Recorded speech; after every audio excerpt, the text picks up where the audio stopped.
La Crosse Local is proud to be a sponsor of the La Crosse Winter Roots Festival, brought to you by Ultra Federal Credit Union. We invite you to celebrate music, cuisine, artists, makers, brewers, and distillers in the new La Crosse Center Riverside Ballroom. Musical entertainment includes Dan Sobronic, Reed Grimm, Tug, The Remainders, Greg Hall and the Wrecking Ball, and the Trippin' Billies, the nation's most renowned Dave Matthews tribute band. La Crosse Winter Roots Festival is presented by the La Crosse Center, La Crosse Local, and with special thanks to The Remainders. I'm going home. Hey, I'm going home. Find out more information and how to get tickets at lacrosselocal.com. We had the chance to chat with the Troubadogs, an eclectic La Crosse area band known for its vocal harmonies, diverse repertoire, and original songs. We chat about their origins with music, songwriting, and recording during COVID, and we get the inside scoop on their new and potentially last album, The Last Waltz. You can find more conversations, food reviews, live music, and events on our website, lacrosselocal.com. I'm Amy. And I'm Brent. And this is La Crosse Local.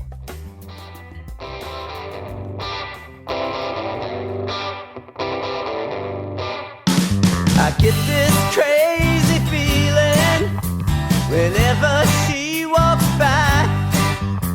My tongue feels like it's made of ice. Why can't I just say hi? My name is Randy Erickson. I was born in Rochester, grew up in the Twin Cities, moved here in 1990, and I got into music because my dad was a guitar player, and he gifted me with a Mosrite Ventures model when I was in 6th grade. I had no right to have such a cool guitar, but I always loved music, and especially rock and roll. And yeah, I didn't really start seriously playing until after high school. And when I moved down here, it was about almost 8 years before I found anybody here to play with, and that was these guys. All right, I'm Chris Van Allstein, a keyboard player in the band. Born in Oklahoma, raised in Texas, lived in Wisconsin with a minor stint, both Iowa and Kentucky. I wanted to be a guitar player when I was really, really young, and my dad got me a violin. He wanted me to be a concert violinist. And he said, well, look, if you get the violin thing done, then we'll move to the guitar. And then when he finally got me a car when I was like 12 years old, it was some kind of Sears and Roebuck model, which meant that it was actually just a toy guitar. It wasn't a real guitar. The reason I found out about that was because I took it into a music shop and asked them to tune it for me because I wanted to learn how to play, right? And they said, well, we tuned it as best as we could, but this isn't a real guitar. And I was crushed.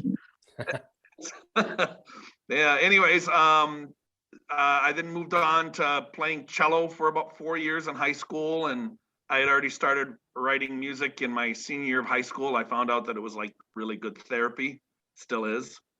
Yeah, I was a late bloomer. I taught myself to play piano. I had 6 months of lessons, but I had already picked up too many bad habits along the way as far as fingerings go, and I just wasn't willing to relearn.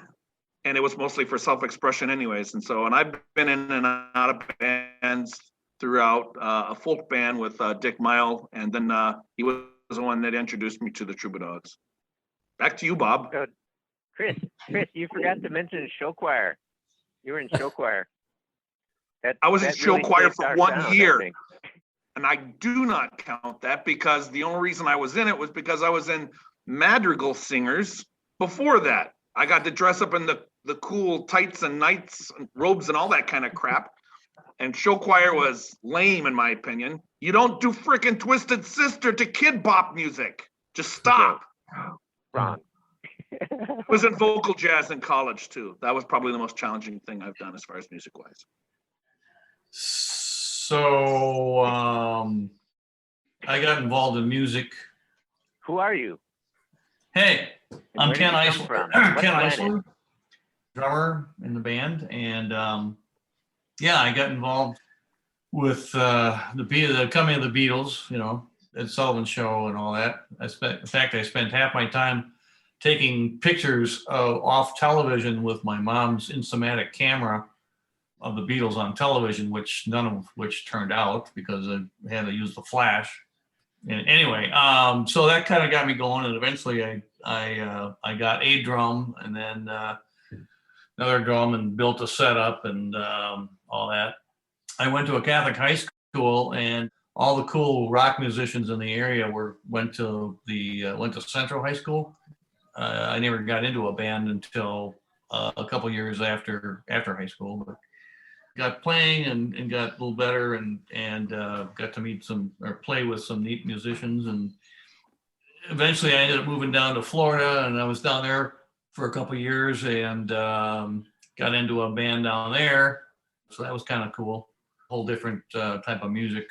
Eventually came back and a few other bands, and Dan Bakehouse, who was the bass player in this band, knew me and asked me, hey, we were looking for a drummer. And so, yeah, I got involved with the Troubadogs probably late 90s or early 2000s, late 90s, I guess it was.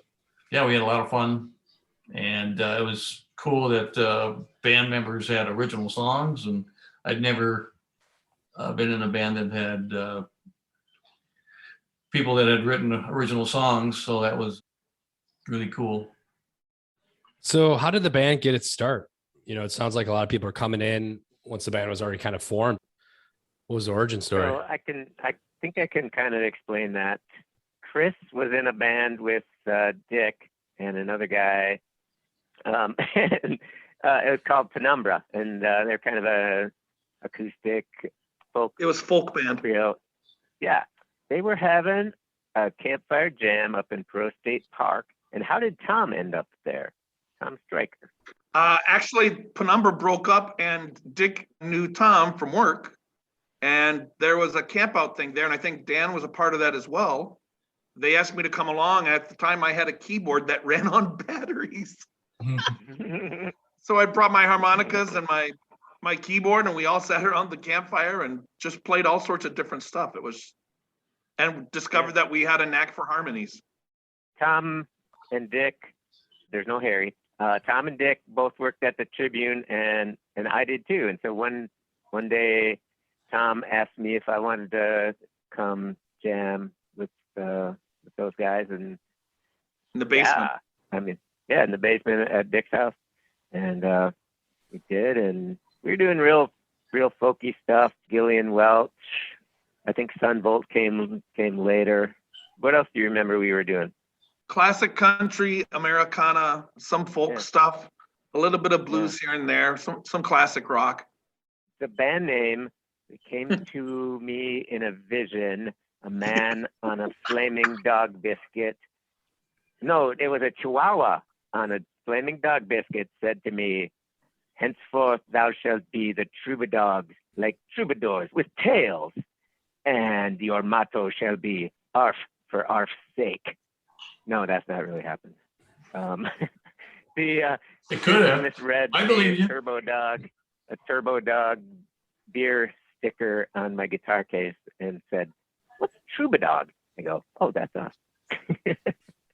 What is your process for, songwriting? Is it each person brings in some work and kind of works on it, or is it something that one person writes it all, or how do you guys go about that process? I think for the most part, as far as the actual songwriting part of it goes, it's pretty much a completed idea with the lyrics, melody, and such. But the format and embellishments, that's all done with the band. They each add their own individuality to it for each song, which is pretty much the way it was when we did the recording too. We all had different ideas and what to do, and we practiced quite a bit before even going into the studio to make sure we had these songs sound pretty tight to save time. But yeah, as far as songwriting goes, we pretty much had already had these songs, the concepts already in our head with lyrics. These songs were some of them date back a long ways, like Must Be Love or something like that. I wrote when I was in college in 1986, and it was kind of it sounded a bit different back then when I was in the throes of punk rock and new wave. But Chris had this idea to do this album as a way to sort of commemorate our musical journey together, and Chris and Dick and I each had written songs for the band, and Chris said, pick 4 and we'll rehearse them. We'll go down to Madison to Blast House Studios, record it live. So all the basic tracks were recorded live. We had eyeballs on each other. It was almost like we're, playing on stage, and, we were able to clean up stuff. That was the idea. It sounds like us on our best night ever, with the best sound man ever. So it has a very organic and live feel to it.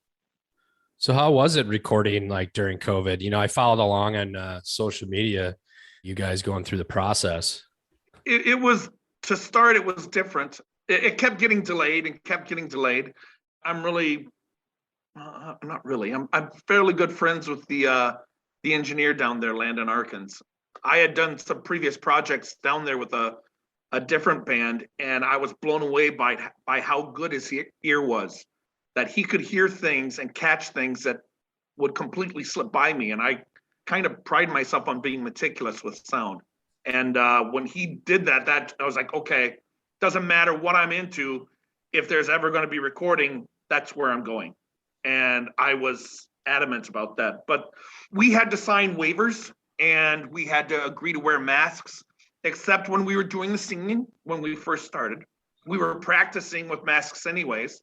We were all in the process of getting vaccinated when we first started, and then we finally all were vaccinated and going there. But the idea was we couldn't bring anybody else along. No band bitches.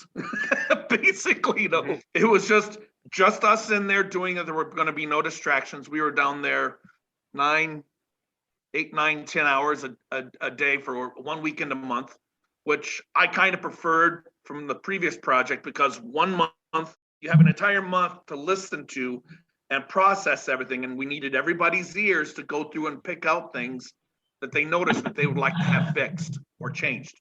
Then we would go back the next month. It wasn't always every month, but we tried to.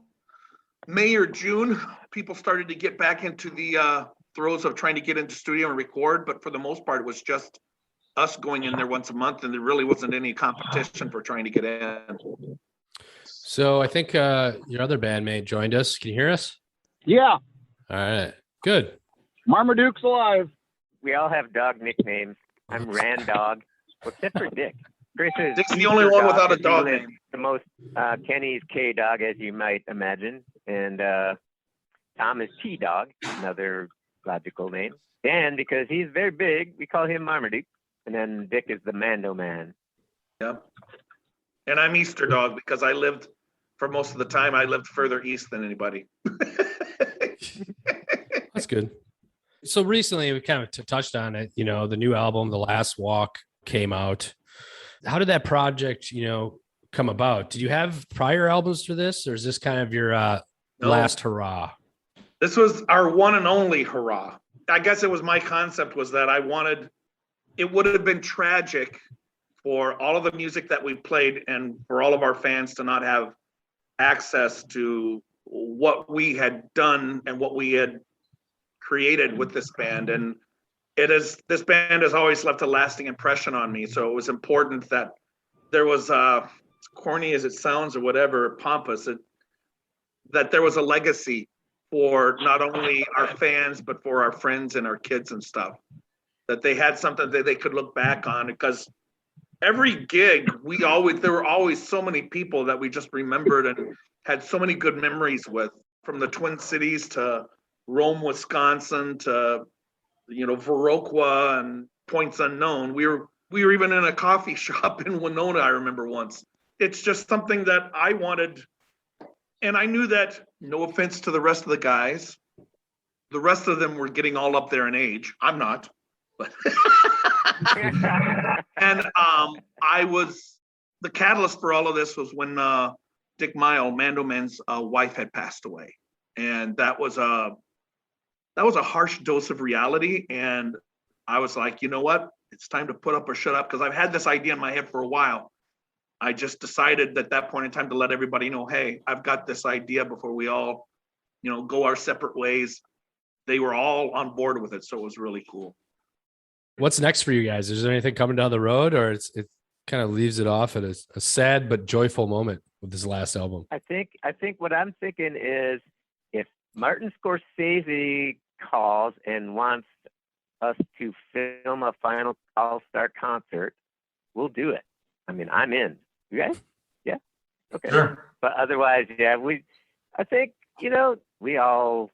That was a reference. Hold on a second, Randy. That was a reference to the band's The Last Waltz. Oh, yeah, for you kids out there, that's like get back. Which is why we self-titled our album The Last Walk. Randy actually came up with that. I can picture us playing again, maybe in a different configuration. I mean, Dick has moved out of town, but you guys want to jam? Every once in a while, I could see doing that. The harmonies and what we were able to produce just on a whim is always going to be special to me. So I could see doing that. I have music attention deficit disorder. So I get bored with one style of music too much. And so I'm always bouncing from place to place. I mean, I've been in a jam band, a cheesy 80s band. Yes, even with the spandex, a folk band, the Troubadogs, which is by far my favorite band. Yeah, so I'm open to anything. It's been a fun album to listen to. Thank you. Talking about the local lacrosse area, everything from, down at Fox Hollow to just the different references to this region has kind of been enjoyable to listen to. And the production value is really good. So it's been fun to listen to. And also, Randy being the famous music writer for the lacrosse area, it's nice to see his talents come to light. Yes. So if people want to find out more, pick up the album, what's the best avenue for them to go to? Give a whistle. We usually come calling. Can be inaudible to regular people, but yeah. There is a Facebook page. You can always message us there. And Randy runs the, what is that Get site? a Reverb Nation. Reverb Nation. Yeah. Reverb Nation, reverbnation.com/Troubadogs. It's also available on iTunes, Spotify, Pandora, all YouTube. Other streaming sites, YouTube. Yeah. Yep. So we might have to make some music videos, huh? Absolutely. Lacrosse Local Podcast is a production of River Travel Media. Do you have an interview idea you'd like to share with us? Message us on Facebook at Lacrosse Local. Find out more about us at lacrosselocal.com, and you can subscribe to the Lacrosse Local Podcast on your favorite podcast app. If you like us, rate us 5 stars. We appreciate it.